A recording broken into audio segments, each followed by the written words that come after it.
नेताजी सुभाष चंद्र बोस की रहस्यमयी मौत, क्या सच में हुई थी उनकी हत्या? आइए जानते हैं नेताजी सुभाष चंद्र बोस की सच्ची कहानी। अगर कोई नाम सबसे ज़्यादा रहस्यमयी है तो वो नाम है नेताजी सुभाष चंद्र बोस। एक ऐसा नेता जिससे अंग्रेज डरते थे, जिसे जापान सम्मान देता था और जिसकी मौत आज तक एक रहस्य बनी हुई है। आज की ये कहानी सिर्फ मौत की नहीं है, आज की कहानी है सच, साजिश और सत्ता के खेल की। कहानी की शुरुआत होती है साल 1945 से, जब दूसरा विश्व युद्ध अपने अंतिम दौर में था। जापान हार के कगार पर था। नेताजी उस समय आज़ाद हिंद फौज के सर्वोच्च नेता थे। उनका सपना था भारत को आज़ादी दिलाना, वो भी हथियारों के बल पर। लेकिन जैसे जैसे जापान कमज़ोर हुआ, नेताजी की राह और ज़्यादा खतरनाक हो गई। 18 अगस्त 1945 को नेताजी सुभाष चंद्र बोस जापान से सोवियत रूस जाने के लिए निकले। उनका प्लान था रूस की मदद से भारत की आज़ादी की लड़ाई को जिंदा रखना। ताइवान के ताइहोकू एयरपोर्ट से एक जापानी सैन्य विमान ने उड़ान भरी और कुछ ही मिनटों बाद विमान क्रैश हो गया। सरकार के मुताबिक विमान का इंजन फेल हुआ। विमान गिरते ही आग लग गई। नेताजी बुरी तरह जल गए। उसी रात उनकी मौत हो गई। उनके अंतिम शब्द बताए जाते हैं, भारत आज़ाद होगा।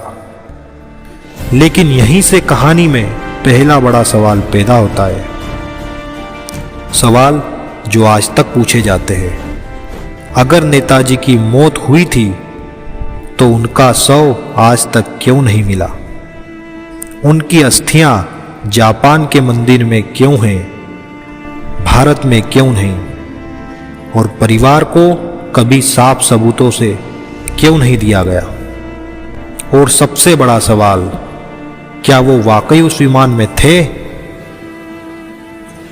बहुत से इतिहासकार मानते हैं कि ये सिर्फ एक एक्सीडेंट नहीं, बल्कि एक राजनीतिक साजिश थी। क्यों? क्योंकि नेताजी बहुत ताकतवर थे, अंग्रेजों के लिए खतरा थे, कुछ भारतीय नेताओं के लिए भी असहज थे। कहा जाता है कि अगर नेताजी जिंदा रहते तो भारत की राजनीति कभी वैसी नहीं होती जैसी आज है। सालों बाद CIA की गुप्त फाइलें सामने आईं। उनमें लिखा था, नेताजी सुभाष चंद्र बोस की मौत संदिग्ध है। रूस की फाइलों में भी उनके जिंदा होने के संकेत मिलते हैं। कुछ रिपोर्ट्स में दावा है नेताजी रूस पहुंचे थे और बाद में गायब कर दिए गए। गुमनामी बाबा, सबसे बड़ा रहस्य 1960 के दशक में उत्तर प्रदेश के फैजाबाद में एक रहस्यमयी साधु रहते थे। नाम था गुमनामी बाबा। उनके पास जर्मन दूरबीन थी। नेताजी जैसी आदतें थी, वही लिखावट, वही आवाज।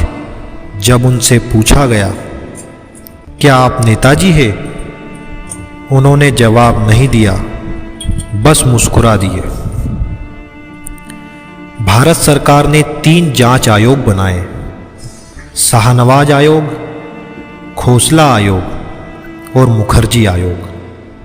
मुखर्जी आयोग ने साफ कहा, नेताजी की मौत विमान दुर्घटना में नहीं हुई।